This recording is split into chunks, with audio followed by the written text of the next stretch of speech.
신문 이야기 돌직구쇼에 오신 여러분 반갑습니다. 저는 신문 읽어주는 남자 김진입니다. 미얀마에서 과연 독재 군부 정권이 쓰러질 것인가요? 미얀마의 꽃 민주화 투사 아웅산 수지 여사에 대한 미얀마 국민들의 열망이 높습니다. 오늘자 조간신문, 특히 동아일보는 이 기사를 일면에 싣고 있습니다. 지금부터 저와 함께 하시죠. 53년 군정 막 내리나. 53년 만에 군부 독재를 종식시키고 민주화의 새 장을 열겠다는 미얀마 국민들의 이 같은 열망과 환호는 아웅산 수지 여사가 이끄는 제1야당에 대한 압도적인 지지로 나타났습니다. 동아일보 일면 기사 제목은 이렇습니다.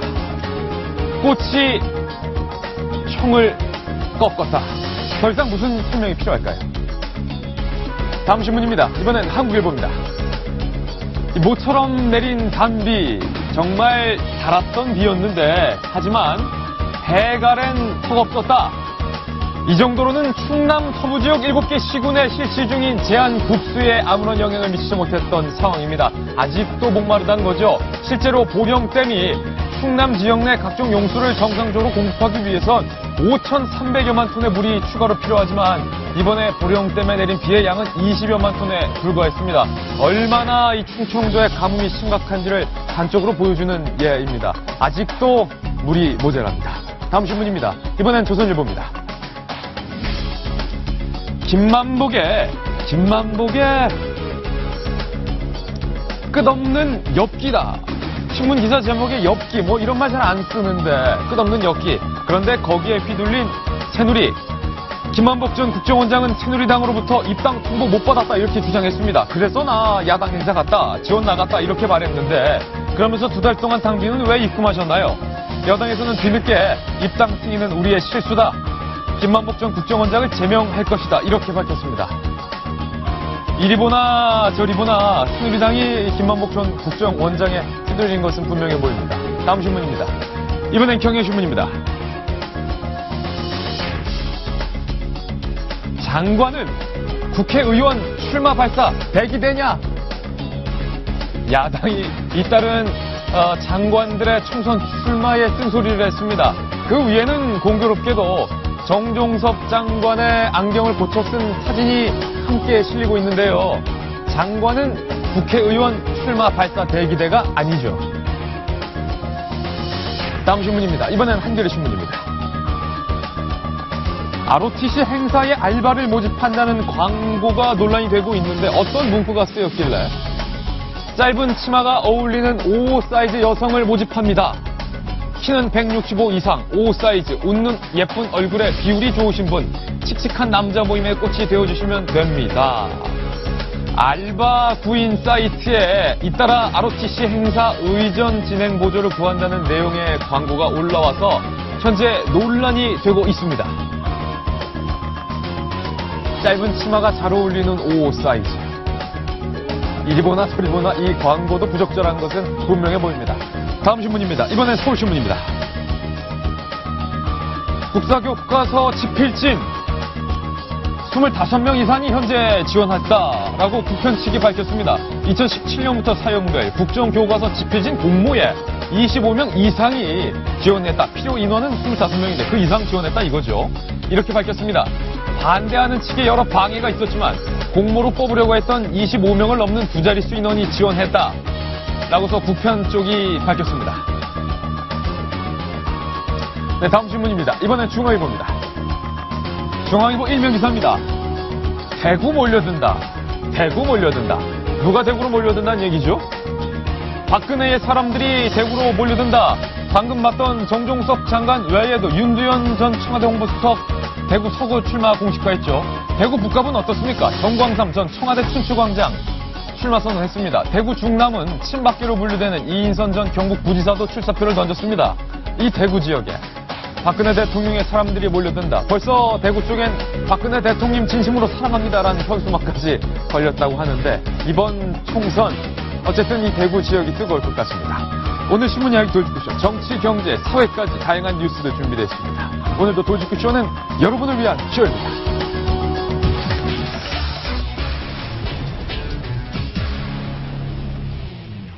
선거가 다가왔습니다. 이 차가운 겨울 선거로 뜨거워질 전망입니다.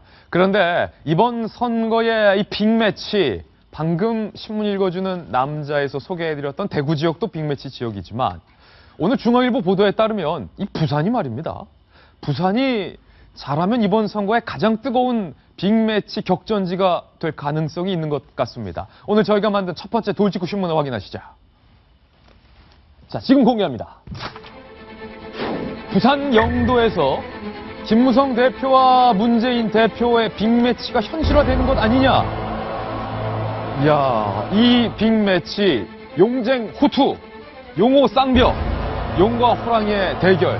누가 용이고 누가 호랑이가 될지 모르겠지만 과연 부산 영도에서 김무성 대표의 선거구에서 문재인 대표가 도전장을 내던질지 오늘 그 가능성 점쳐보겠습니다. 정성희 위원님, 오늘 중앙일보 보도에 따르면요, 문재인 대표가 부산 영도 김무성 대표의 선거구에 도전장을 던지겠다라고 밝혔는데 어떤 내용입니까? 중앙일보만 보도를 했습니다. 예. 김영춘 새정치연합 부산시 당위원장이 문재인 대표가 내년 총선에서 부산에서 출마하기로 했다. 지역구는 지금 현재 김무성 대표가 국회의원을 하고 있는 영도구다. 그렇게 되면은 여야의 당대표가 맞붙는 정말 사상 최대의 빅매치가 벌어지는 상황이 되는 것이죠. 영도다리에서 원수가 만나는 건가요? 그 문재인 대표가 초중고등학교를 영도에서 나왔다. 예. 그런데 차기 대선 주자, 두 사람 유력한 주자끼리 이렇게 붙게 되면 정말 영도에서 빅매치가 현실화되는 것이고요. 네. 또 이런 얘기도 했네요. 벌써 문 대표 측 측근 2명이 내려와서 실무적으로 일을 하고 있다. 예. 부산 출마는 호남 민심 위반을 돌파하는 전공법이다. 예. 지금 현재 문 대표의 호남 민심이 좋지가 않죠. 지난번에 어떤 여론조사에 따르면 8%랍니다. 8%. 호남에서. 그것은 김무성 대표의 호남 내 예. 지지율보다 낮기 때문에 그걸 돌파하려면 본인의 출신 지역인 부산에서 예. 그 김무성 대표를 꺾는 수밖에 없다 하는 현실적인 내용이 있는 것 같고요. 그래서 이것은 김부겸 전 의원이 대구에서 도전하는 것과 함께 야당이 돌파를 할 수 있는 큰 이벤트가 될 거다. 사실 이런 보도를 중앙일보만 하고 있는데요. 예.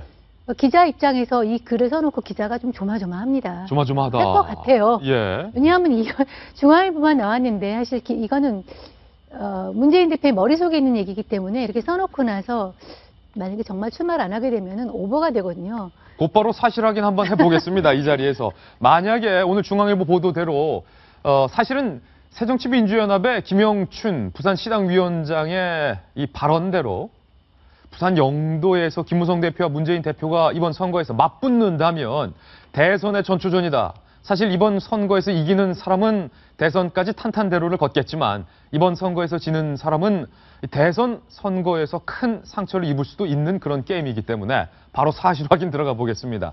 자, 박용진 전 대변인. 예. 일단은 문재인 당대표 측의 입장은 어떻습니까? 이 기사에 대해서 사실이다 아니다? 제가 문 대표한테 전화를 예.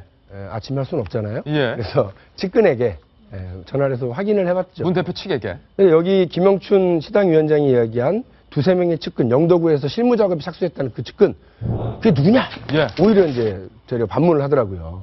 그러니까 문재인 대표는 처음에 당 혁신위, 김상곤 위원장이 혁신위원회가 발표하고 권고한 대로 영도에서 출마하라, 부산에서 출마하라라고 하는 걸 무겁게 받아들인다라고 했던 애초 입장에서 변함이 없다. 예. 그렇지만 영도로 간다. 아니 이걸 결정한 바가 없고요. 실무작업에 착수한 바가 없다라고 하는 얘기를 이제 분명히 했어요. 뉘앙스가 그럼에도 불구하고 좀 미묘하네요. 영도에서 출마라는 고려에 대해서 깊이 생각하고 있지만 아직 출마한다 안 한다 공식화한 바는 없다. 이런 지하에 거절한 이런 분들도 계시고요. 예. 또 그거에 대해서 아주 부정적인 뉘앙스를 풍기는 분들도 계셨으나 당 대표로서 문재인 대표는 혁신위가 권고한 안에 대해서 비고민하겠다라고 하는 입장을 일단 가지고 있는 거죠. 그리고 예. 그 뒤로는 다른 얘기가 없었으니 조금의 미묘한 움직임만 보이더라도 출마하는 거 아니야? 라고 하는 얘기가 나올 수는 있습니다. 그런데 사실은 김영춘 부산시당 위원장의 경우는 아주 오랜 시간 동안 부산에 가서 지역구를 뚫기 위해서 노력을 했습니다. 이번 기사에 인터뷰를 한 당사자죠. 그렇습니다. 그래서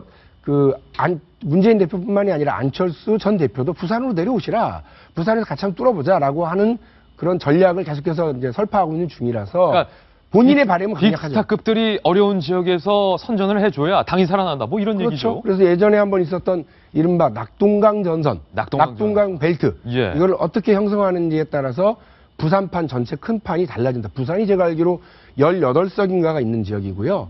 대통령 선거나 총선에서 보면 야당에 대한 지지율이 한 6대 4까지 해서 이렇게 올라와 있습니다. 예. 대구와 TK 지역과는 다르게 같은 영남임에도 불구하고 우리가 남일 수도 있는 이런 상황이 약간 있기 때문에 조금만 더 화력을 집중해보자라고 하는 지역에서 요구는 있고 그 요구를 김영춘 시당위원장 계속해서 얘기해왔죠. 그러나 이 두세 명을 봤다고 하는 김영춘 위원장과 보낸 적이 없다고 하는 문재인 대표 측의 이야기는 조금씩 달라서 그 얘기는 나중에 예. 더 파악은 해봐야 되겠지만 지금 문 대표 입장은 크게 달라진 건 없습니다. 어쨌든 문재인 대표 측의 입장도 열려있는 입장인 것 같습니다. 김영춘 시당위원장은 분명히 이렇게 말을 하고 있으니까 만약에 오늘 기사 보도대로 안용환 전 의원님, 김무성 대표의 지역구인 부산 영도다리에서 문재인 대표와 김무성 대표가 이번 선거에서 한판 승부를 벌인다면 누가 이길까요? 네. 저렴한 그럼 질문에 저한테 대한 물어보셨어야죠. 그것 좀 있으나 질문 들어갑니다. 일단 문재인 대표의 어머님이 영도에 살고 계신다는 걸 알고 있습니다. 예. 저희 뭐 살고 계시고 있고요. 그런데 문재인 대표가 뭐 그 어머니 계시니까 연구는 크게 주장할 수가 있겠지요. 예. 그런데 지난번 보궐선거에서 김무성 대표가 압도적인 표차로 이겼습니다. 아마 70% 가까이 표차로 야당 후보한테 이겼기 때문에 현재 산술적인 수치만 놓고 본다면은 김무성 대표가 이길 수밖에 없는 구도입니다. 그런데 이제 선거는 부산은 굉장히 바람에 민감한 지역입니다. 예. 과거 부산시장 선거 같은 경우에 뭐 48대 52까지 간 경우도 있었어요. 한 45대 55까지 간 경우도 있었기 때문에 뭐 제가 이 자리에서 선거 결과를 예측한다는 건 뭐 참 어렵습니다. 어렵죠. 네. 그러나 이제 산술적으로 직접 이 순간 본다면 김무성 대표가 낙승할 가능성이 높다고 볼 수밖에 없죠. 네. 그런데 이제 전체 구도를 봐야 되는 겁니다. 문재인 대표는 국회의원 한 번 하기 위해서 나온 건 아닐 겁니다. 지난번 대선 때 문재인 대표가 2012년 4월에 국회의원의 사상에서 당선이 됐습니다. 그 다음에 12월에 대통령 선거 나올 때 많은 분들이 의원직을 던지라고 그랬습니다. 던지고 사직생의 각오로 덤벼들어라, 대선에 임해라 했는데 의원직을 끝까지 유지를 했어요. 지금도 현재 국회의원이 맞습니다. 예. 그 당시에 논란이 많았죠. 근데 저는 이제 정치란 게요, 가끔 보면 버리면 얻는 경우가 많습니다. 놓으면은 더 크게 잡은 경우가 많습니다. 지금 지는 게 아니고 지금 이기는 게 아닌 경우가 굉장히 많습니다. 예. 정치는 인간 대 인간의 관계 속에서 모든 게 결정되기 때문에. 그런데 인간만큼 예측 불가능한 존재가 없습니다. 그렇기 때문에 정치판은 예측 불가능하다. 그런 이야기를 할 수밖에 없는데 문재인 대표는 지금 앞서 이야기해 주셨지만 호남에서 인기가 굉장히 낮습니다. 그래서 호남인들이 문재인 대표에게는 왜 친노를 가지고 정치를 하고 그 친노에 쌓여가지고 기득권을 유지하려고 하느냐. 놔라. 놓고 너 자신이 헌신하는 모습을 보여라. 이걸 많이 요구하고 있는 것 같아요. 그렇다면 문재인 대표 입장에서 본다면은 헌신하는 모습. 지더라도 어디에 내 몸 던지는 모습을 보여주는 게 호남 민심을 다독거리는 그 효과가 있을 것이다. 그래서 문 대표에게 김영춘 부산시장이 현재 바로 그걸 강조하고 있는 것이죠. 박윤준 전 대표님, 문 대표가 지더라도 부산 영도에 나가는 것은 문 대표의 이 정치 인생에서 손해볼 곳은 없다라고 말씀하시면서 결론은 그래도 김무성 대표가 유리하지 않을까 이렇게 내렸는데. 말씀은 산술적으로는 압도적으로 이길 예. 거다 얘기하셨는데요. 그 말씀을 그대로 하자 그러면 이제 산술적으로는 어렵지만 전술적으로는 가능성은 상당히 열려 있다. 문재인 대표. 이길 수 있다. 예, 그러니까 선거는 다양한 가능성들을 이렇게 확인하는 표로 확인하는 거거든요. 그러니까 야당에 대한 잠재적인 건 있습니다. 부산에서 그동안 고생하신 분들께 약간 죄송합니다만 부산 영남 지역의 후보자들을 놓고 이른바 영남 지역의 우리 국민들이 유권자들이 보실 때는 아니 열심히 안 했다라고 하는 아쉬움이 있는 거예요. 열심히 안 했다. 그리고 이길 만한 사람을 내보내면 좋겠다라고 하는 분들이 늘 계셨거든요. 그래서 예를 들면 대구 어려운 지역에서 서울의 강남이라고 하는 대구 수성에서 김부겸 전 의원이 그야말로 호미로 이렇게 댐을 하나 이렇게 무너뜨리고 있는 중이거든요. 호미질하고 있다. 예, 근데 그걸 보고 지켜보는 사람들이 애잔해하는 느낌이 분명히 있어요. 그리고 여러 여론조사에서도 산술적으로도 수치가 이제 나오고 있고요.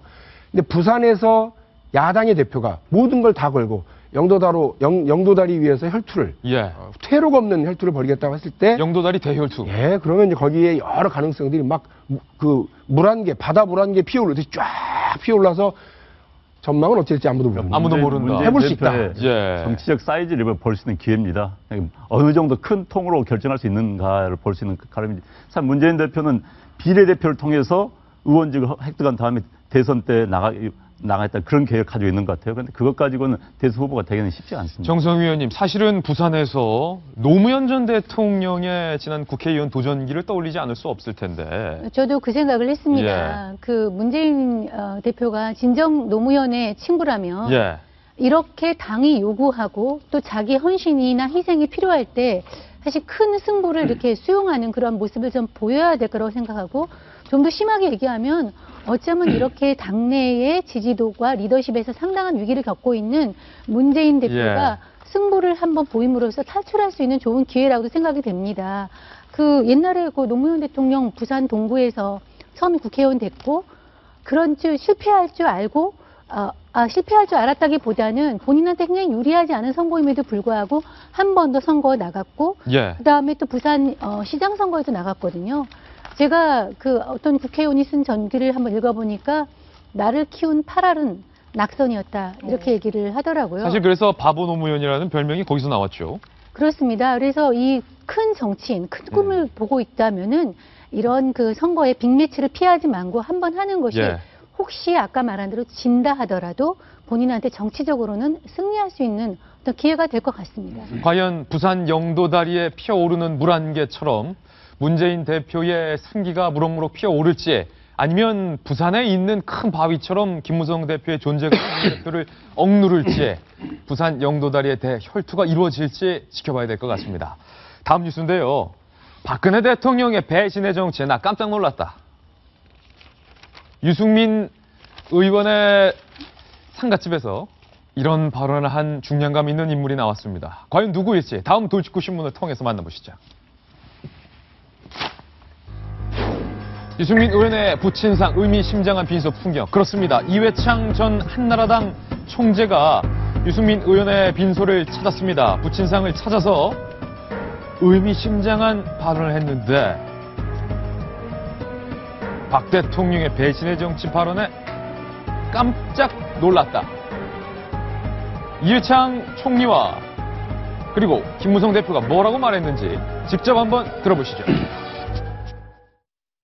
우리 이래 요래 해가지고 박 대통령에서 참 열심히 했는데 그래 그것도 안타고요. 그러네 진짜. 대통령께서 우리 의원을 배신 정치 운운하면서 질타하는 모습을 TV에서 보고 내가 참 깜짝 놀랐습니다. 솔직한 심정을 말하자면 박 대통령이 성공한 대통령이 되기 위해서 의원 같은 능력 있고 소신 있는 정치인을 내칠 게 아니라 보듬고 껴안아 가야 한다. 이게 내 심정입니다. 유승민 의원의 부친상을 찾은 김무성 대표, 우째 우리가 일이 됐노. 그때는 참 박 대통령을 위해서 다 열심히 뛰었던 사람들인데 점점점 하면서 걱정하지 마라. 유승민 의원을 위로하는 김무성 대표의 발언, 그리고 오랜만에 얼굴을 보는 이회창 전 총리의 박 대통령의 배신의 정치에 깜짝 놀랐다라는 발언들 상당히 의미심장해 보입니다. 박용진 전 대변인, 예. 어떤 의미일까요? 정치인의 발언은 그 의미가 참으로 궁금한데요. 요즘 보면 여의도 국회가 대구로 옮겨간 것 같죠. 오호. 그러니까 대구의 유승민 의원의 부친상, 예. 상가집에서 정말 정치 거물들이 다 집결을 하고 온갖 정치부발 기사들이 쏟아져 나오고 있는 상황입니다. 근데 어제 말씀하신 대로 이회창 전 대표, 전 총재, 한나라당 총재죠. 신한국당 총재인가요? 예. 이름도 잘 기억이 안 나네. 그러니까 그 예전에 여권의 대선 주자로 두 번, 그러니까 총 3번의 대선 도전을 했었던 이회창 전 의원이, 이회창 의원 같은 경우는 그 유승민 의원을 발탁해서 국회 입성시켰던, 정치권원에 발탁했던 사람이거든요. 그렇죠. 정책 스승이죠. 예. 어제 상가집 가서 대통령이 그 배신의 정치 발언을 운운하는 거 이거 깜짝 놀랐다. 대통령이 품고 가야 된다. 이런 발언을 했고요. 오는 사람들마다 이런저런 얘기를 내놓고 있는데, 김무성 대표는 우리가 참 잘했었는데 라고 하는 아쉬운 얘기도 내놓고 있습니다. 근데 어째 이렇게 됐노, 우리가. 유승민 의원은 무슨 얘기를 하나? 대통령이 조화도 보내지 않고 조문단도 보내지 않는 상황에 대해서 특별히 할 말이 없다던 그 유승민 전 대표가 이런 농담을 했대요. 저는 저 기사를 읽으면서 이게 농담일까? 유승민 의원의 반응입니다. 제가 볼 때는 거의 뭐 그 무서운 말씀인데 이 농담이라고 동아일보는 보도를 했어요. 이런 분위기를 의식한 듯 유 전 원내대표는 빈소에서 뼈 있는 농담을 했다. 대구 출마를 준비 중인 한 친박계 인사가 예. 와서 이제 조문을 하니까 이 사람을 향해서 그랬다는 거죠. 유승민 키즈는 다 죽는다고 말하고 다니느냐? 라면서 그런 이야기하고 다니면 다리 몽둥이 뿌라뿐다. 이렇게 얘기를 했다는 거예요. 다리를 뿌라뿐다. 예, 이게 이제 대구 방언인데요. 예. 다리 몽둥 뭐야? 다리 몽 이제 전라도 사람이라서 제가 다리 몽둥이를 뿌라뿐다. 라고 얘기를 한 것은 다리를 부러뜨리겠다. 뿌사뿐다. 이런 얘기를 하신 것 같습니다. 예. 그런데 이 얘기를 농담이라고 얘기했으면 듣는 사람도 간담이 선언했을 거고 하는 본인도 결기가 있는 얘기인 거죠. 예전에 유승민을 도왔던 사람들을 낙천하겠다고 한다면 가만히 있지 않겠다라고 하는 결기 있는 말을 이미 했던 바가 있기 때문에 이런 이야기가 오고 가는 이 상가집 분위기는 단순한 조문을 받는 상주와 어떤 손님들의 이런 관계가 아닌 것 같아요. 자, 이민선 변호사님. 주요 인물들의 발언만 놓고 보면 분위기가 심상치 않은 것. 첫 번째, 김무성 대표가 유승민 의원과 둘이 만나서 여기 있던 사람들 다 지난 대선 때 현재 대통령 도왔던 사람들인데 우째 우리가 일이 됐노? 걱정 마라. 이회찬 전 총재는 박 대통령의 배신의 정치에 깜짝 놀랐다. 너 같은 정치인 보듬지 않으면 어떻게 그게 정치일 수 있냐? 라는 날선 발언. 거기다가 플러스 유승민 의원 본인은 유승민께 어떻게 한다고 다리 뿌라뿐다. 심상치가 않습니다. 어떻습니까? 제가 뭐 정치를 잘 모르니까. 근데 이제 말씀대로 정치부 기자들이 지금 여의도가 아니라 다 지금 대구에 내려가 있다. 지금 다 대구에 내려가 계신 것 같은데요. 아마 이회창 전 총재의 말씀은 상당히 진심이었을 거예요. 가슴이 아프다. 근데 참 안 변하세요. 그렇죠? 그대로예요. 목소리도 그대로 신분으로 말씀을 하시는데 아마 진심이었을 것 같아요. 왜냐하면 유승민 전 원내대표 같은 경우 2000년도에 그러니까 이회창 전 총재를 통해서 정계에 입문한 거였고, 그랬죠. 2000년도에 여의도 연구소장을 맡으면서 당시 이회창 총재의 복심으로까지도 통했다고 했죠. 예. 그런데 이제 박근혜 대통령과 이회창 총재의 사이가 틀어지면서 유승민 전 원내대표도 조금 뭐 민망한 어쩔 줄 모르는 자리에 있었다라고 하는데요. 근데 지금 아까 전 말씀하신 것처럼 또 김무성 대표의 내가 가만히 안 둔다. 그런 어려운 일 없을 거다라는 말은 뭐였냐 하면은 조문객 여성 지지자 유승민 전 원내대표의 여성 지지자 4명이 찾아오셨다라고 해요. 예. 찾아와서 김무성 대표를 잡고 손을 잡고 울면서 우리가 박근혜 대통령을 위해서 108배도 했던 사람이다. 유승민 대표가 그렇게 열심히 옆에서 도왔는데 유승민 대표 좀 도와달라라고 하자 김무성 대표가 걱정 마라. 당의 자산이다. 무슨 일 없을 것이다. 라면서 위로를 해줬다라고 하죠. 이런 여러 가지 이제 한마디로 유승민 대표를 지지하는 세력들, 안타까워하는 사람들의 새가 이렇게 모이는 모습을 보고 있으면 아마 청와대에서도 비록 조화는 보내지 않았지만 아마 이번 선거 때 내놓고 찍어내기는 쉽지는 않겠구나 하는 생각이 들어요. 그런데 이 조화 얘기 나와서 말인데 청와대에서 조화를 안 보내는 것에 대해서 그건 뭐 유승민 의원 본인이 조화는 정중히 거절합니다라고 밝혔기 때문에 안 보냈다라고 했는데 정치부 기자들이 좀 사실관계를 찾아보니까 얼마 전에 그럼요. 황교안 국무총리 결혼식 때 분명히 황 총리는 축하화와는 정중히 사양합니다라는 의사를 밝혔는데도 불구하고 청와대에서 굳이 대통령 상함으로 보냈대죠. 그래서 황 총리는 또 그거를 맨 앞에 세워놨다죠. 그래서 뭐 때에 따라 달라요라는 말씀밖에 드릴 말씀이 없네요.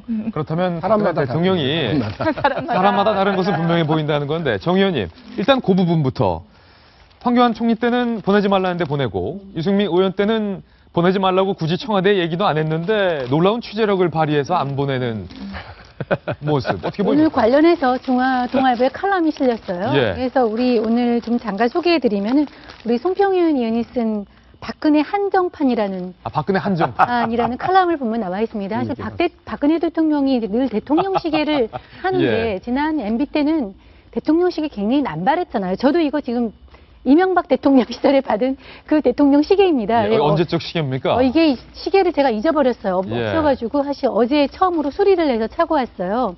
근데 박근혜 대통령은 시계를 잘 안 줍니다. 안 주고 청와대 층사에 참여한 사람들한테 한정적으로 주기 때문에 소위 말하는 리미티드 에디션입니다. 예. 진짜 한정판이네요. 네, 그래서 잘 안 주는데 어저께 이제 그것도 좋아도 한정판이다. 허한도 그렇게 남발하지 않는다. 예. 그래서 원칙에 따라 가지고 하는 그 원칙에 따라서 줄 사람은 주고 안 줄 사람은 안 주는데 그래서 심지어 뭐 이런 얘기도 있어요.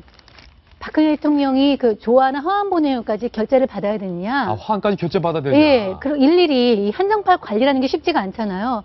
그래서 그 어떤 박근혜 대통령 한정판 관리에 그 유승민 의원이 걸린 것이 아니냐 예. 하는 그 칼럼을 싣고 있는데요.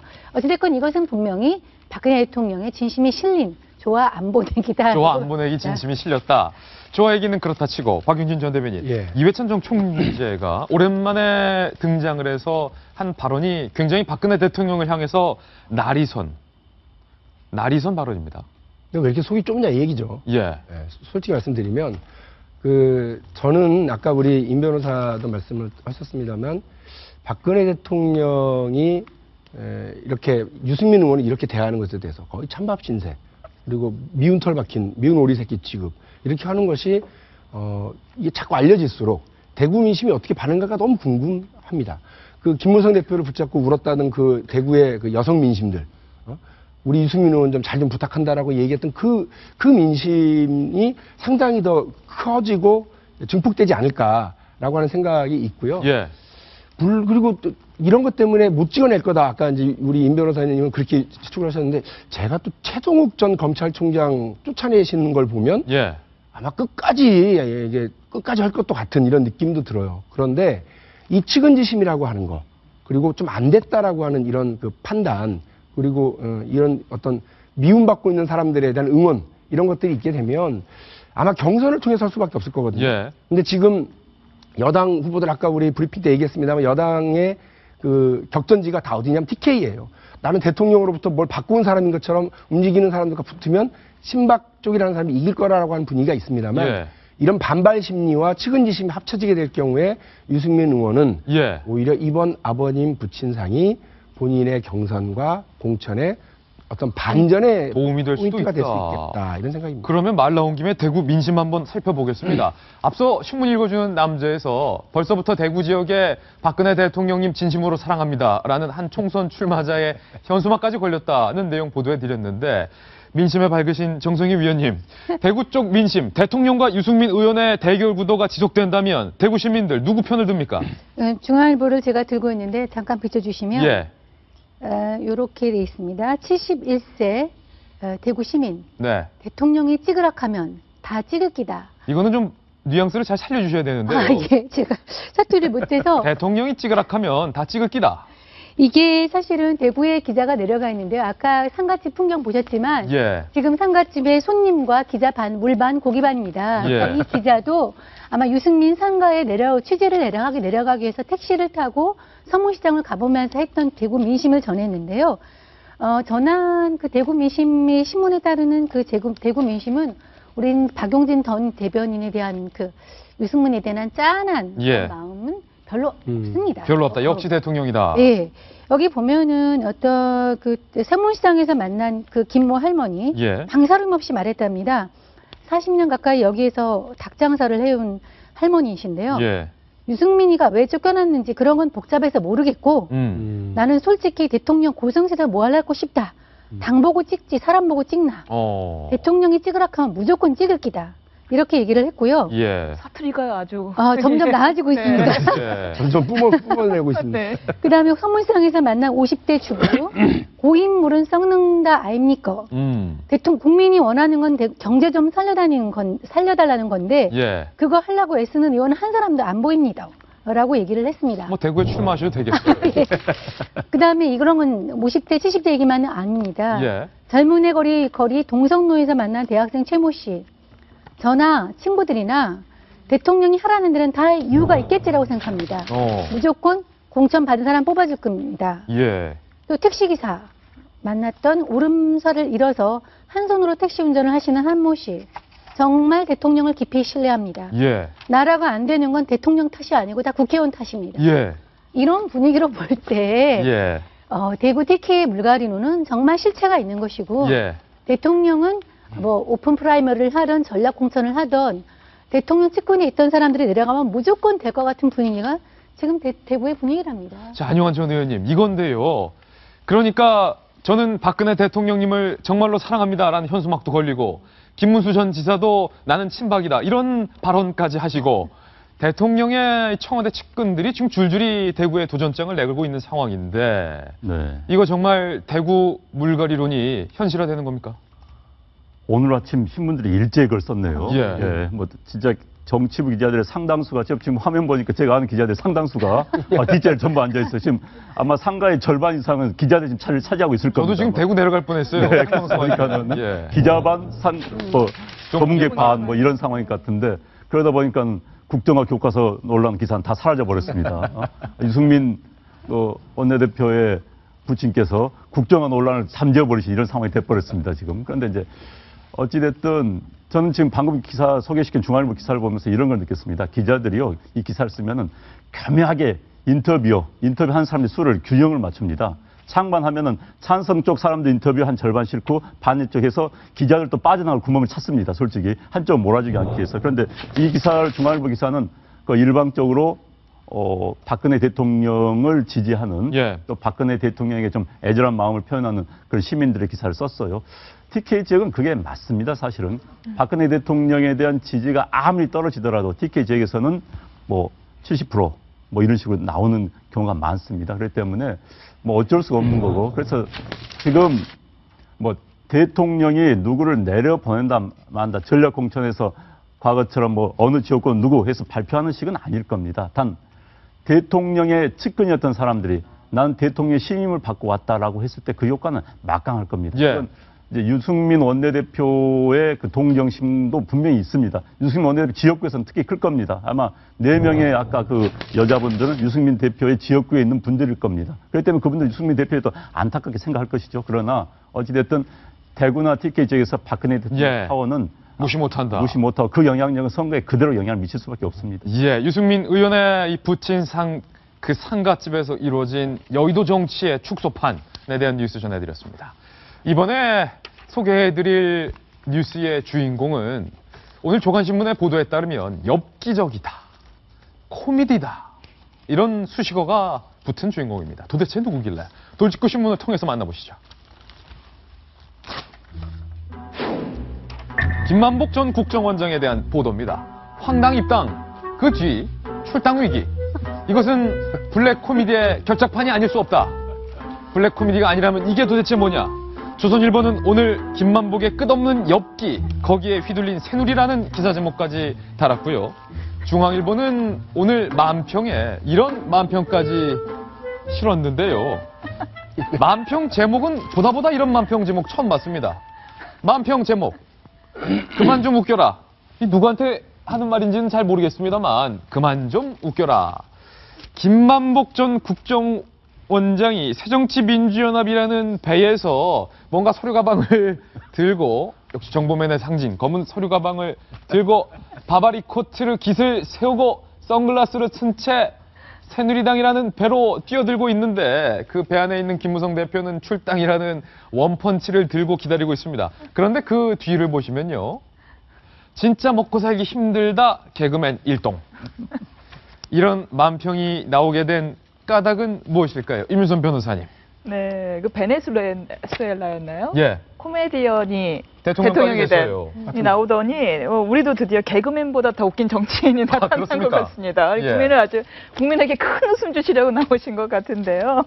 예, 조선일보 기사를 소개시켜드리자면은 분명히 얼마 전까지 새누리당의 김무성 대표를 유지로 하여 많은 분들이 좀 고민을 하시다가 그래도 새누리당이 더 희망이 있다는 뜻 아니겠느냐. 김만복 전 원장의 입당은 딱히 거부할 이유는 없는 것 같다라고 해서 입당을 환영하는 듯한 뉘앙스를 풍기셨으나 이번에 대구 유승민 의원 부친 빈소에서는 기자들에게 김 전 위원장은 곧 제명될 것이다라고 이야기를 했다라고 합니다. 아니, 김 대표의 입장이 확 바뀌었네요. 거기에 대해서 김무성 대표도 새누리당에 희망이 있다는 이야기였지 환영은 있다는 뜻은 아니었다라고 예. 이제 답변을 했다라고 합니다. 그럼 네. 김만복 전 원장의 위치가 상당히 애매해지는데. 좀 애매한데 김만복 전 국정원장은 당당합니다. 당당합니까? 네, 당당합니다. 어제 말씀하신 그 세 분의 가장 큰 특징이 또 당당하다는 게 있지 않습니까? 예. 나는 오픈 프라이머리로 경선에 나가겠다. 예. 내가 못 나간다? 난 새누리당 딱지 못 단다? 그럼 나는 무소속으로 나갈 테니 새정치민주연합 후보 내지 마라. 라고 예. 이야기를 했다고 합니다. 우리 참 억울해, 진짜 이런 경우는. 예. 예. 아니 사실은 김만복 전 국정원장에게 기자들이 이렇게 물었습니다. 아니 새누리당에 입당 팩스 보내셨으면서 왜 이 새정치민주연합 야당 행사에 지원 유세에 나가셨습니까? 라고 묻자 김만복 전 원장은 내가 팩스를 보내긴 했지만 새누리당에 정식으로 입당됐는지 여부를 통보받지 못했다. 그렇기 때문에 야당에 내 사랑하는 후배들 좀 도와줬다. 뭐가 문제되느냐? 나는 무소속으로라도 나갈 거다. 만약에 새누리당에 공천이 안 된다면 이렇게까지 지금 입장을 밝히자 김무성 대표 왈 그때 희망이 있다는 말은 환영이 아니고 제명될 것이다. 네. 아니, 그러니까 희망이 있다는 말이었지 환영한다는 말은 아니었다. 이제 음식이 맛있다는 얘기였지 뭐 장사가 잘 된다는 얘기는 아니었다. 뭐 이거 말이 좀 앞뒤가 안 맞는 얘기를. 그래서 말도 안 되긴 저는 해요, 좀. 처음엔 기획 예. 입당설에 예. 약간 게 있었으나 김무성 대표의 우왕좌왕하시는 모습을 보고 적어도 기획 입당은 아니구나. 김 대표가 상당히 네. 당황하셨어요. 네. 그리고 적어도 제가 뭐 농담 삼아 말씀드렸던 노무현 전 대통령에 대한 마지막 충정으로 새누리당에 입당하여 예. 새누리당을 자중질환에 빠지게 하려고 하는 의도는 아니었느냐. 김만복 전 원장의 그랬는데 어쨌든 전략이었자, 예. 그 지금 모습은 충분히 자중질환에 빠져 있는 새누리당의 네. 모습을 우리가 보고 있죠. 지금 여러분 그 포털 사이트에 검색을 해보십시오. 네. 김만복. 그러면 포털 사이트에 딱 나옵니다. 저희가 또 검색 한번 해봤어요. 예. 직접 보시죠. 소속 새누리당 이렇게 나왔습니다. 소속 새누리당. 예. 예. 아이고 뭐 저 훌륭한 상당히 신속하게 정보를 다음이 예. 저분의 현직은 새누리당 신입당원이 맞습니다. 예. 그러니까 저분의 거취에 대해서 야당 얘기 묻지 마세요. 야당은 그동안 많이 골치 아팠으니까 예. 저희는 됐고 이제부터 그 새누리당이 많은 고민과 예. 결정을 하셨으면 좋겠다. 박용진 전 대변인이 오늘 아유, 봤던 머리야. 표정 중에서 제일 밝은데 김무성 대표가 김만복 전 원장 제명될 것이다 이렇게 밝혔는데 또 제가 야당 쪽이 궁금해서 야당에게 물었습니다. 만약에 이 김 전 원장이 야당으로 돌아간다면 어떻게 하실 건가요? 하니까 야당 쪽에서 이런지야 거부할 겁니다. 이렇게 나왔는데. 아니 그런데 전 다음이 참 웃깁니다. 예. 또 소속은요 일반 당원은 소속을 어떻게 새누리당으로 합니까? 직장명을 쓰지. 예. 그렇죠. 일반 당원이라면 우린 당원이 사실 여야가 일반 당원 100만 명이 넘습니다. 책임 당원은 새누리당 여중만 한 30만 명 이상이 되거든요. 예. 그런데 그런 사람을 소속 새누리당 무슨 뭐 새누리당 당직자도 아닌데 포털 새누리당 사이트에서 매우 당원, 발달랐군요. 그것도 재밌습니다. 아마 예. 소속한다면은 김만복 행정사 사무소 이래야 될 것 같은데. 그런데 이제 어찌됐든 당황의 반대말이 황당이라 거꾸로 하면 그러죠. 당황이 황당한데. 당황의 반대말은 황당이다. 네, 아니 반대말 거꾸로 쓴다면 그런데 황당한 일이 지금 펼쳐지고 있는 겁니다. 예. 황당한 일에 지금 당황하고 있는 거예요 지금. 예. 어찌됐든 근데 김만복 우리 전 국정원장님은 지금 상당히 즐기고 있는지 모르겠습니다. 이 상황을 즐기고 있다. 그렇죠. 아마 김만복 전 국정원장이 부산 어디죠? 저기 기장에 나온다는 일 사실을 기장 주민들 대다수 잘 모릅니다. 예. 그런데 이 일로 말미암아 거의 많은 기장 군민들이 알게 됐기 때문에 선거운동을 지금 확실하게 해주고 있는 겁니다. 그렇군요. 그래서 오픈 프라이머리를 하면 이긴다는 자신감이 아마 이런 언론에서 키워주고 있는 게 아닌가 하는 생각이 들고요. 예. 그런데 이제 김만복 전 국정원장의 본인은 입당한 줄을 모르고 입당 원서는 냈으나 모르고 뭐 새정치연합 행사에 참석했다고 하는데 새누리당 입당을 하면은 김무성 당대표 이름으로 축하 메시지를 보냅니다. 문자 메시지가 발송되는군요. 그렇죠. 뭐 감사합니다. 뭐 동지 무슨 동지 감사합니다. 함께 해주시기 바랍니다. 그리고 돈을 내면요. 책임당원을 가입하면 자기 계좌에서 돈이 빠집니다. 모를 수가 없죠. 근데 모르고 했다는 것도 저희 입장에서 이해가 안 되기 때문에 황당하다. 굉장히 황당한 일이고 예. 어찌됐든 김만복 위원장 자꾸 근데 본인이 이렇게 코미디화 되는 것에 대해서 그런데 어제 여기 변론 그러니까 자기 입장을 또 발표해서 입장의 내용들이 기자들 입장에서 본다면 언론 예. 입장에서 보면 참 황당한 그 반론이 굉장히 많아요. 계속 황당하다는 표현이 계속 네, 나와요. 그래서 참 어린결하고 그래서 본인은 이제 더 이상 이런 걸 즐기지 않았으면 좋겠습니다. 정성희 왜냐하면 예. 전직 국정원장으로서 최신 문제 있고 국정원 직원들이 굉장히 지금 망신스러워할 겁니다. 정성희 위원님, 김무성 대표도 당황한 모습, 우리 안용환 전 의원도 당황한 모습을 지금 저희가 보고 있는데 부산 기장의 기장 미역이 유명한 것은 모두가 다 아는 사실인데 이 기장의 김만복 전 원장이 무소속이라도 출마하겠다라는 자신감에 대해서는 과연 많은 주민들이 동의할까 이런 퀘스천 마크가 들기도 하는데 제가 정치를 잘은 모르지만 예. 출마하는 사람들은 주변에서 몇 사람을 봤어요.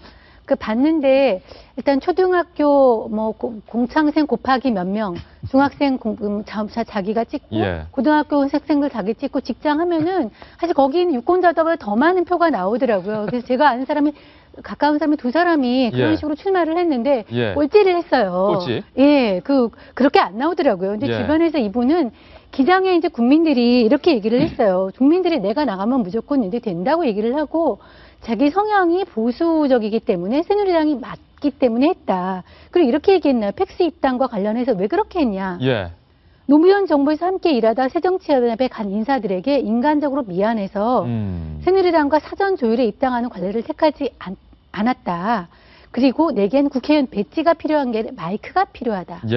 그러니까 어떤 권한보다는 본인이 국회의원으로서 할 일이 많다. 예. 마이크가 필요하다. 국가 정보와 통일을 위해서 할 일이 필요하다.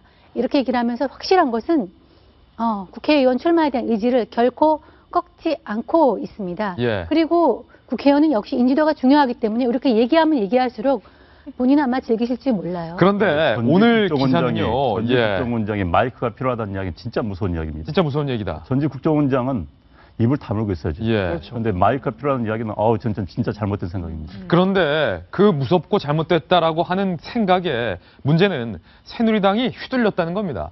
새누리당이 정말로 휘청휘청 휘두른 것도 부인할 수 없는 사실인 것 같은데 박용진 전 대변인. 예. 이게 문제가 되는 사실은요. 김만복 전 원장이 입당 팩스를 보냈고 새누리당에서 입당을 환영한다라는 문자 메시지까지 보냈습니다. 환영했죠, 일단. 환영을 했어요. 김무성 대표는 아니라고 말했지만 당비도 받았어요. 부인할 수 없는 네. 사실은 환영했어요. 그런데 문제는 김 전 원장이 우리 당원일 줄 알았던 김 전 원장이 재보궐선거에서 야당 후보를 지원했다라는 사실은 새누리당 입장에서는 해당 행위를 한 당원을 당 대표가 그래도 우리에게 희망이 있다는 말이 아니냐라고 환영한 셈이 됐으니까 얼마나 모양이 우스워졌습니까? 제가 볼 때는 김만복 원장에게 제명 막 이렇게 얘기하고 윤리위원회 소집하고 이러는 건 아까 말씀하신 우리 안 전 대변인 말씀하신 것처럼 그 100만 명쯤 되는 일개 당원에게 무슨 모기를 보고 소 잡는 칼을 휘두르고 있는 지금 이런 상황이거든요. 그러니까 이게 왜 이러느냐. 새누리당의 모 의원이 이렇게 얘기했네요. 정치권이 개콘보다 더 웃겨. 예. 창피하게 우리 당이 그 코미디에 빠져드는 것 같다. 자중질환에 빠져든다. 이런 거죠. 해당에게 대한 특당 조치를 명확하게 해달라고 그랬는데 저는 새누리당이 아까 자중질환이라고 말씀을 드렸는데 어쨌든 환영한다면서요. 예. 환영한다 문자 보냈다고 당 대표도 얘기하고 총장도 얘기하고 다 얘기하시네요. 당비도 받아 가신 거 아닙니까? 환영하고. 그래 놓고 저기 뭐 격려차 이렇게 방문한 걸 트집 잡아서 한다? 제가 볼 때는 좀 많이 군색해요. 그러니까 사실은 희망이라더니 예. 환영한다더니 격려 차원으로 그 지인 사무실 좀 방문한 거 가지고 제명 뭐 이렇게 얘기하는 건 그렇게 되면 새누리당에도 그 제명해야 될 사람 수두룩 하죠. 아, 제명할 사람 제가 많이 알아요. 예. 격려 차원 정도로 지인이기 때문에 예. 이렇게 이야기하는 정도는 많이 있거든요. 새누리당 의원들 뜨끔뜨끔하는 사람 많이 있을 거예요. 그리고 하나 요 말씀 드리고 싶은데 아까 우리 반성하는 차원에서 예. 저도 출마자였기 때문에 김만복 원장님 이렇게 하시면 안 됩니다. 김만복 새누리당 신입당원님 이렇게 하시면 안 되는 게 계산을 그렇게 하시면 무조건 다 돼요. 근데 이 선거병에 걸리잖아요. 후보자병에 걸리면 어라? 온 우주가 나를 중심으로 돌기 시작해요. 태양도 나를 중심으로 돌기 시작하고. 경험담입니까? 경험담이죠. 예. 온 국민들이 나만 바라봐. 예. 이게 이제 게임 끝난 거라고 생각을 하죠. 그러나 그렇게 되지 않습니다. 그리고 특히나 이런 식의 해석. 무소속으로 후보로 당선되기 위해서는 새정치연합 쪽에서 후보를 내지 마라. 예. 야권 단일 후보로 자기가 돼야 된다는 얘기잖아요. 당선 가능성이 높아지니까 새누리당에 입당원서를 내놓고 새누리당을 응징하겠다고 하는 이런 예. 얘기를 하시는 걸 보니까 저희가 드릴 말씀은 새누리당 의원이 했던 얘기랑 똑같습니다. 어떤 의원이? 웃기지 마세요. 웃기지 마세요. 이상입니다. 여기까지 듣겠습니다.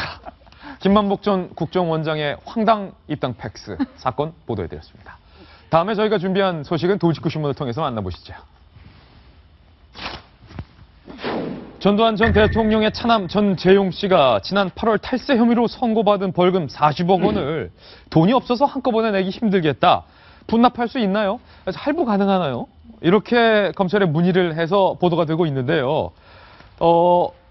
아버지 전두환 전 대통령도 돈이 없었다라고 밝혔는데 이어서 아들까지 돈이 없다라고 발언을 하고 있어서 새삼 화제가 되고 있습니다. 이 소식 다시 박용진 전 대변인에게 여쭤야 될 것 같은데 아니 네. 탈세 혐의를 받았었군요. 글쎄요. 이쪽 집안이 요즘 뭐 아주 이것저것 국가에 헌납하거나 내야 될 돈들이 많아졌네요. 예. 그 전두환 전 대통령의 차남입니다. 이제 전재용 씨가 지난 8월 달에 탈세 혐의로 선고받은 벌금 40억. 벌금 40억 원을 어마어마합니다. 선고받으려면 탈세를 얼마나 했다는 겁니까? 뭐 40억을 한 거죠. 예. 근데 이제 이거를 내야 되는데 원래 이제 선고 뒤에 30일 내에는 벌금을 납부해야 되지만 전재용 씨는 이제 지난달 중순까지 일단 가지고 있는 수천만 원을 내고 예. 앞으로 벌금을 나눠내겠다, 분할 납부하겠다라고 하는 의사를 전달했답니다. 그러면서 검찰은 전 씨에게 세부적인 벌금 납입 계획서를 내라고 통보를 했는데 안 내고 그냥 하는 것보다는 이게 낫겠다고 검찰이 판단을 한 모양이죠. 근데 그 이유가 뭐냐면 아버지인 전두환 전 대통령의 미납 추징금을 납부하느라 돈이 없다. 아버지는 가진 돈이 29만 원밖에 없고 아들은 아버지의 이 미납 아버지의 이거 추징금을 납부하느라고 돈이 없고 예. 이른바 뭐 코미디에서 얘기했었던 돈이 없어서 돈이 없어서 분할 납부할 수밖에 없다라고 하는 얘기인데요. 근데 원래 뭐 제가 잘 모르고 이건 임 변호사님이 좀 설명을 해주면 좋겠는데 예. 이런 경우는 기초생활 수급자라든지 그런 합당한 이유가 있는 사람들에게만 분할 납부를 허용을 했었던 모양인데 좀 형편이 어려운 분들에게만 예. 분할 납부를 허용했는데 검찰이 이 부분에 대해서 오케이를 한 건지 일단 계획서를 받아보고 판단하겠다고 하는 건데요. 예. 어떻게 될지는 저도 잘 모르겠네요. 만약에 검찰이 승인을 하지 않으면 하루에 400만 원씩 계산해서 남은 벌금 액수만큼을 노역장에서 일해야 되는 건데 임윤선 변호사님, 일단은 전재용 씨가 위법 행위를 했습니다. 탈세는 명백한 위법이니까. 그래서 벌금 40억 원을 납부해야 할 형편인데 아버지의 추징금을 내느라 돈을 다 썼다, 없다, 분할해달라. 이거 일단 검찰에서 됩니까? 합리적입니까? 아마 저는 신청을 받아들일 것 같아요. 검찰이? 네, 아마 받아들일 것 같습니다. 말씀대로 원래 분할 납부의 취지는 이제 생활이 많이 어려운 사람들이 한꺼번에 벌금을 내기가 힘드니까 나눠내라라는 뜻인 건데, 벌금이 뭐 40억씩 되는 경우는 많지가 않고 대부분 뭐 많아봤자 2천만 원, 3천만 원이죠. 예. 그러면 이제 그게 생활이 어려운 사람들이니까 또 그 뭐 몇백에서 몇천만 원을 분할 납부를 해왔던 건데요. 그동안은 그런데 이제 분할 납부가 가능한 경우 중에 하나가 그 밖에 부득이한 사유로 납부할 수 없는 경우에도 분명 분할 납부가 가능하도록 되어 있거든요. 그렇군요. 근데 40억을 현금으로 갖고 있는 사람들이 아무리 돈이 많아도 많지는 않습니다. 40억이 워낙 큰 돈이니까. 그럼 검찰 입장에서 선택을 해야 돼요. 이걸 예. 안 받아줄 것이냐. 안 받아준다면은 말씀대로 지금 일당 400만 원씩 계산해갖고는 노역으로 떼워야 되는데 일당 400만 원이면 황제 노역이네요. 황제 노역 논란이 나올 게 뻔하거든요. 예. 그럴 바에는 조금 시간이 지체되더라도 40억을 나눠받는 편이 낫겠다라고 아마 검찰은 판단할 것 같습니다. 그렇군요. 정성희 위원님. 전두환 전 대통령 아버지의 미납 추징금을 납부하느라 돈이 없다. 어떻게 보면 오해일 수 있지만 제가 단서를 달았습니다. 오해일 수 있지만 아버지도 그러더니 아들도 그러는구나 라는 오해를 받을 수 있는 소지가 있습니까? 없습니까? 저는 그거는 이 사람이 정말 돈이 없다고 생각해요. 정말 돈이 없다. 네, 그거는 뭐 그렇게 오해하지는 않을 거고 이 사람도 뭐 강제 노역의 전직 대통령의 아들인데 지금 선고 뒤 30일 내에 벌금을 내지 않으면 1000일간 노역을 해야 되는 상황인데 돈이 있다면 아마 그런 그 노역을 피하고 싶을 거예요. 그래서 예. 본인은 아마 정말 돈이 없어서 노역도 생각을 해봤을 것 같아요. 들어가서. 왜냐하면 하루 400만 원이면 한 달이면 얼마예요? 1억 2천이면 사실 하루에 400만 원 인정해 주는 것도 웬만한 서민 한 달 월급 넘는 돈입니다, 이거. 예, 하루가 400이면 한 달이면은 1억 2천인데 그런 선택이 저한테 왔으면은 돈이 없으면 저는 들어가서 노역을 해버리고 말거든요. 예. 할 것 같아요. 그렇게 할 것 같아요. 노역을 1억 2천이면 한 달에 1억 2천을 갖다가 제가 그렇죠, 저기 할 수 있다면 사실은. 그런데 그 선택을 하지 않고서 내가 좀 시간을 주면 갚겠다고 하면 정말 돈이 없어서 그런 것 같고요. 국민 입장에서도 그 사람의 심정적으로는 뭐 노역에 처하는 게 속은 시원할지 모르겠지만은 그래도 40억을 수징을 받아서 국가 예산에 예. 들어가는 것이 나을 것 같아서 실제로 뭐 이렇게 예를 들어서 뭐 있는 재산 다 통통 털어서 집을 팔고 뭐 이렇게 팔고 해가지고 아무것도 없이 할 수 있는 선택이 있지만 그거보다는 좀 시간을 두고서 예. 돈을 받는 게 나을 것 같아요. 예, 다시 한번 말씀드리지만 이번 40억 벌금은 아버지 전두환 전 대통령의 추징금을 대신 납부하는 게 아니라 전재용 씨 본인의 탈세 혐의로 인한 벌금임을 말씀드립니다. 다음 돌직구 신문입니다. 만나보시죠. 인기 가수 아이유 신곡 제재가 논란이 되고 있는데 이번엔 농객들의 설전으로까지 현재 비화가 되고 있는 그런 상황입니다. 아이유의 노래 제재 도대체 어떤 것이 문제인지 문제가 되는 부분을 직접 한번 들어보시죠.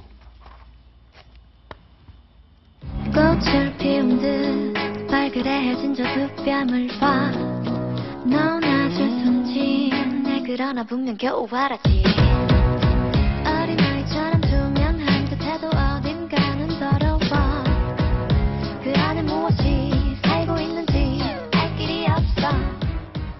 자, 바로 이 부분이 논란이 되고 있는데 임은순 변호사님, 네. 23 아이유 이 부분 도대체 무엇 때문에 논란이 되고 있는 것이죠? 네, 기사를 소개해 드릴게요. 먼저 아이유 이번 앨범은 처음부터 계속 논란이 생겼어요. 예. 처음에는 브리트니 스피어스의 음원을 무단으로 사용했다라는 의혹이 제기돼서 1번 문제가 됐었고요. 그게 조금 잠잠해지나 했더니만 그 다음에 이번에 제재라는 노래의 가사를 아이유가 직접 썼는데 제재 어디 낯익습니다. 많이 들어봤던 이름인데. 많이 낯익죠. 우리가 어렸을 때 아동용으로 누구나 다 한 번은 읽었을 소설 나의 라임 오렌지 나무 속 남자 5살이 된 남자 주인공 이름이 제재였어요. 저도 중학교 때 읽었어요. 그 주로 초등학교 때 있기는 하는데, 네, 제가 네, 근데 제재인데, 예. 예, 그때 저도 이제 옛날 기억이 나더라고요. 근데 그 제재로부터 이제 모티브를 얻어서 쓴 가사 내용이 아이를 5살짜리 남자아이를 성적 대상으로 만들었다라는. 아이유가. 만들었다고 해서 지금 맹비난을 받고, 맹비난을 받는 데에서 나아가. 지금 제재의 모습을 저렇게 망사 스타킹을 신고 있는 모습으로 형상화도 했군요. 망사 스타킹을 신고 조금은 요염한 듯한 표지로 앉아있는 모습을 그린 거죠. 예. 도대체 왜 5살짜리 제재가 망사 스타킹을 신어야 되냐 하면서 아이유 제재의 음원을 아예 폐기하자는 서명운동까지 한 포털 사이트에서는 벌어지고 있다고 합니다. 33,000명이 벌써 넘었군요. 그러니까요. 이렇게 되자 이것이 논란이 거기서 끝이는 게 아니라 이제 여러 지식인들, 평론가들, 소설가들까지도 같이 이 설전에 참여를 하는 겁니다. 예. 뭐 진중권 교수 같은 경우에는 이게 원래 논란이 어떻게 불거진 거냐면 제재에 대한 가사에 누가 맨 먼저 비판의 소리를 높였냐면은 제재 나이라임 오렌지 나무의 출판권을 갖고 있는 국내 출판사가 아니 어떻게 제재를 이렇게 묘사할 수가 있어라고 먼저 비판의 목소리를 높인 게 문제의 시작이 된 이른바 거거든요. 소아성의 코드로 제재를 묘사할 수 있느냐라는 비판이었죠. 그렇게 하자 그다음에 이제 평론가들이 해석은 자유 아니냐라는 해석도 있고요. 반면에 이회수 소설가 같은 경우에는 작품을 손상시키지 않은 거다. 왜 원작을 그런 식으로 소아성애로 이상하게 꼬아서 가사를 만드느냐. 나 같으면 내가 작가였으면 저주했을 거다라는 얘기도 있고 뭐 해석이 사실은 분분합니다. 여러분들도 잘 아시겠지만 소설 나의 라임 오렌지 나무 속에 5살 꼬마 제재는 어려운 환경에서 이 나의 라임 오렌지 나무를 침구 삼아서 그 역경을 견뎌낸다라는 굉장히 감동적인 소설인데 이 5살 제재를 교활하고 어딘가는 더럽다. 그리고 망사 스타킹을 신고 누워있는 이른바 성적인 코드, 소아성의 코드를 다뤄서 선을 넘었다. 이런 비판이 현재 나오고 있습니다. 논란이 되는 가사 부분 다시 한번 들어보시죠. 꽃을 피운 듯 발그레해진 저 두 뺨을 봐 넌 아주 순진해 그러나 분명 겨우 알았지 어린아이처럼 투명한 듯해도 어딘가는 더러워 그 안에 무엇이 살고 있는지 알 길이 없어. 근데 잠시만요. 저 가사보다도 더 문제가 되는 부분은 뒷부분에 있는데 예. 어떤 부분이냐면 어서 나무 위로 올라와 나를 올라와 그리고 가장 어린 잎을 따 하나뿐인 꽃을 따라고 해서 마치 무언가를 상징하는 듯한 비유적인 표현이 있어요. 저거는 뭐 이제 제재의 성격을 각자 어떻게 보느냐에 따라서 해석이 달라질 수 있기 때문에 딱히 성적인 부분이 아니라고 할 수 있어도 그 부분 올라와 어린 잎을 따 하나뿐인 꽃을 따버려 뭐 이런 부분에 대해서 그건 성적 대상으로 삼은 거 아니냐는 오해의 소지가 분명히 있을 만하죠. 이에 대해서 여러 평론가들은 이렇게 말하고 있습니다. 이회수 소설가는 전시장에 가면 작품에 손대지 마시오라는 경고문을 보게 됩니다. 왜 손대지 말아야 할까요? 그러니까 나의 라임 오렌지 나무의 제재를 이런 식으로 표현한 아이유의 이번 노래에 강력한 비판을 하고 있는 셈입니다. 이에 대해서 소재원 소설가는 만약 내 순결한 작품을 예술이란 명분으로 금기된 성역으로 끌고 들어간다면 소혜성의 코드를 말하는 거죠. 난 그를 저주할 것이다. 역시 비판을 하고 있고요. 그런데 진중권 교수는 문학작품에 대한 해석을 출판사가 독점할 수 있느냐라면서 다시 다른 의견을 내고 있고 뭐 허지웅 작가라든지 전우용 역사학자는 이제 역사학사까지 뛰어들었는데 검열하고 금지하는 자들의 공통점은 자기 해석이 유일하게 올바르다고 믿는 것이다. 각기 다른 모습을 해석을 내고 있는데 그런데 이 제재 노래 가사뿐만 아니라 정성희 위원님 이번 앨범에서 아이유가 젖병을 물거나 우유를 뿌리는 모습으로 소아성애를 자극하는 이른바 로리타 콤플렉스에 기반한 마케팅을 벌이고 있는 것 아니냐라는 비판도 나오고 있습니다. 오해 소지는 많은 것 같아요. 저도 그 뮤직비디오를 봤거든요. 사실 지금 나오고 있는데요. 이 앨범의 이름은 채셔라고 되어 있습니다. 채셔는 여러분이 알다시피 이상한 나라 앨리스에 나오는 고양이 이름이었어요. 그래서 여기 보니까 7개의 문학 작품에 대해서 아이유가 해석한 내용입니다. 예. 그러니까 도로시가 나오는 그 오즈의 마법사, 그 다음에 나의 라임 오렌지 나무, 그 다음에 지금 말하는 제재 이런 식으로 나와서 하고 예. 있는데 제가 이제 아까 들어오기 전에 뮤직비디오와 이런 거를 보니까 아이유가 제재나 저런 어떤 자신이 등장한 저건 23살이라는 자기 자신을 저거한 그 모델로 한 저게요. 그러니까 성장하기도 쉽고 아직 아이로도 남아가고 싶은 걸 비유한 그런 어떤 장면으로 보이는데 아이유가 분명히 이거를 논란이 될 수 있는 그 어떤 소아성애적인 코드를 끌고 온 것은 틀림없어 보여요. 제가 예. 보기에는 분명히 그거는 논란을 각오하고 마케팅에 가져온 건 틀림없어요. 특히 요즘 아이유가 저도 좋아하는 뮤지션인데요. 장기하랑 연인 관계임을 공표하지 않았습니까? 예. 그 장기하는 자작사 작곡이 가능한 유명한 뮤지션이에요. 그 남자친구의 장기하의 영향력도 있는 것 같아요. 또 예. 본인 스스로도 난 단순한 가수가 아니고 작곡, 작사, 그리고 프로듀싱이 가능한 어떤 예술가수로 23살에 성장했다는 걸 보여주고 싶은 그런 것도 있고요. 그래서 분명히 그것은 어떤 섹시 코드, 그 다음에 아이를 성적 대상으로 삼기 위한 논란을 가져온 책임은 분명히 있어 보입니다. 사실은 이게 문제가 되고 있는 게 박영진 전 대변인 어떤 섹시 코드, 성적인 코드의 대중음악들이 마케팅을 벌인 것은 뭐 그동안 수없이 많은 사례들이 있었지만 아이, 소아성애자 같은 경우는 범죄 영역이기 때문에 도를 넘었다, 선을 넘었다. 지금 이런 비판들이 나오고 있는 것 같아요. 어떻습니까? 이걸 어떻게 봐야 되죠? 저는 좀 과하다고 봐요. 아이유가 아닌 비판이요? 비판이 과하다. 비판이 과하다. 예, 예. 그러니까 저희 집에요. 음식에 쓰기 위해서 저희 이제 어부인께서 이렇게 부엌에다가 예. 소주 하나를 이렇게 플라스틱 소주병 하나 이렇게 먹다 남은 소주가 있습니다. 예. 거기 아침마다 제가 만나는 사람이 아이유입니다. 예. 그러니까 그 소주병의 모델이 아이유였던 거예요. 그게 한 2년 전인가 3년 전인가인데 이제 나이 몇 살의 아이유를 소주 광고로 썼다 이렇게 하면서 논란이 된 적이 있거든요. 글쎄요. 그러니까 그런 논란에 자꾸 그 아이유가 중심에 서는 것에 대해서 저는 약간 이제 불편한 게 뭐냐면 어떤 새롭게 저는 아이유에 대해서 그렇게 생각합니다. 새롭게 각광받거나 그 시험받아야 되거나 검증받아야 되는 사람으로서 건너야 될 강을 건너고 있는 거다. 굳세라. 굳세게 가라. 예전에 그 서태지가 나타났을 때요. 서태지에 대한 해석 중에 제가 제일 황당했던 게 뭐냐면 악마 숭배자 아니냐라고 하는 해석이었습니다. 예. 종교적인 쪽에서 나온 얘기인데 거기에 지금은 알려졌죠. 김태원 씨가 막 하는 그 부분이 있거든요. 교실 이데아 부분에서 막 하는 부분이 있는데 그거를 악마가 뭐 내뱉는 소리야라고 한 그런 해석도 있었어요. 아주 과한 거죠. 예. 뮤지션에게 제한이란 있어서는 안 된다. 예술가에게 제한이 있어서는 안 되고 그러면 본인이 창작하고 본인이 해석한 것에 대해서는 그러나 본인이 견뎌야 된다. 그래서 그 강을 건너고 있는 아이유에게 굳세라라고 얘기하고 싶고요. 아이유를 비판할 수 있다. 그러나 과하고 좀 저는 그게 부담되고 좀 과하다고 느껴진다 이런 생각입니다. 예, 신곡 아이유 제재를 둘러싼 수많은 논란들 과연 어떻게 점철될지 좀 두고 봐야 될 것 같습니다. 저희가 준비한 다음 소식 돌직구 신문을 통해서 살펴보시죠. 꽉 막힌 6차선 도로, 여기는 강남 뱅뱅 사거리가 아닙니다. 이곳은 교통체증을 빚고 있는 평양거리입니다. 아니 평양에 웬 교통체증일까? 평양 영상 준비했습니다. 직접 확인하시죠. 네, 이곳은 평양인데요. 차가 가다가 섰습니다.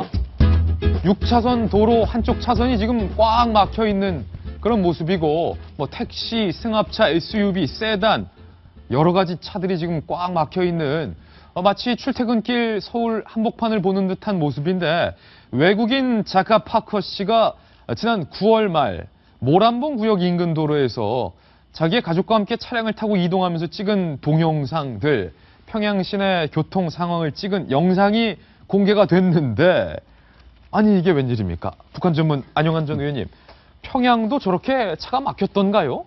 저 지금 보고 깜짝 놀랐습니다. 그런데 이제 최근에 북한 경제가 굉장히 좋아지고 있는 건 사실입니다. 북한 경제가 마이너스 성장을 하는 것으로 생각하는데 지금 북한 경제가 굉장히 좋아지고 있습니다. 예. 물론 그건 김정은이 정치를 잘해서가 아니라 북한의 자본주의 경제가 생기면서 태동하면서 이제 나온 현상인데, 지금 화면을 보니까 이건 지금 평양 모란봉 구역에서 중부 쪽으로 가는 것 같아요. 지금 저 앞쪽에 있는 것이 무예 그 극장입니다. 예. 그래서 지금 아마 평양의 주택가에서, 우리 지금 강남이나 같은 주택가에서 시내로 가는. 아니, 저기서 살다 오셨어요? 제가 평양을 좀 오래 있었습니다. 예. 그렇기 때문에 아마 출근 차량들 같아요. 그러니까 당 고위직 간부들이 중구에 우리처럼 세종로 쪽으로 출근하는 그런 모습 같습니다. 이렇게 보면 무슨 여의도대로 같아요. 그렇죠. 그러네요. 근데 차들이 일단 많이 변했네요. 사실 북한에서는 과거 차들이 대가 벤츠입니다. 벤츠, 그러니까 낡은 벤츠를 김정일, 김일성이가 그냥 당 간부들 선물 주는데, 이제는 보니까 SUV도 있고, 예. 그다음에 일제차도 있고. 그러니까 북한은요, 일단 기본적으로 오래된 차가 많은데 참 놀랐습니다. 북한 차들은 별이 붙어 있습니다. 어떤 별은 24개의 별을 붙이고 있습니다. 그건 뭐 장군들의 별이 아니라 5만 킬로를 달리면은 별 하나를 줍니다. 아, 그렇군요. 네, 무사고 5만 킬로. 무사고 5만. 그런데 120만 킬로를 달린 차도 있습니다. 예. 무사고로 그럼 별을 24개 달고 다닙니다. 24개 달고 다니는군요. 그만큼 이제 오래됐다는 이야기인데, 그런데 지금 차들이 굉장히 새 차들이 많아요. 특히 일본 차들은 북한에서 과거에 많지 않았었습니다. 왜냐하면은 일제, 뭐 이런 뭐 강점기에 대한 기억, 뭐 일본에 대한 거부감 때문에. 그런데 지금 보니까 일본차, 중국차, 서양차까지 많아서 북한이 변하고 있다는 것은 분명한 것 같습니다. 예, 평양에 차 막히는 거리, 평양도 정말 많이 달라지고 있다라는 것을 새삼 느꼈습니다. 광고 후에 저희는 오늘의 피날레 기사로 인사드립니다. 잠깐만요. 네, 오늘 신문 읽어주는 남자가 선택한 피날레 기사의 주인공은 바로 이분입니다. 만나보시죠.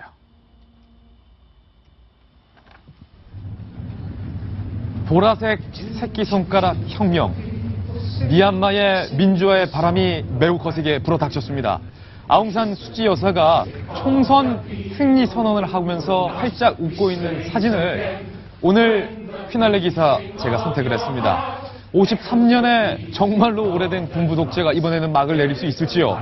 미얀마 민주화 상징인 아웅산 수지 여사, 민주주의 민족동맹 당사 발코니에서 총선 승리를 선언하고 있는 모습인데, 이번 총선에서 역시 압승을 거뒀습니다. 집권 여당은 패배를 인정해서 53년간 지속된 군부 독재는 어쨌든 막을 내리게 됐습니다.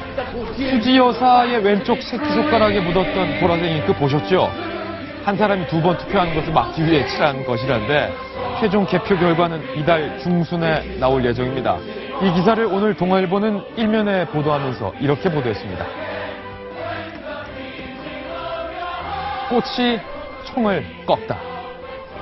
이 대한민국 민주주의를 이룩하기 위해서 많은 분들의 열정과 목숨이 바쳐졌던 그 현장에서도 꽃이 총을 꺾은 바 있습니다.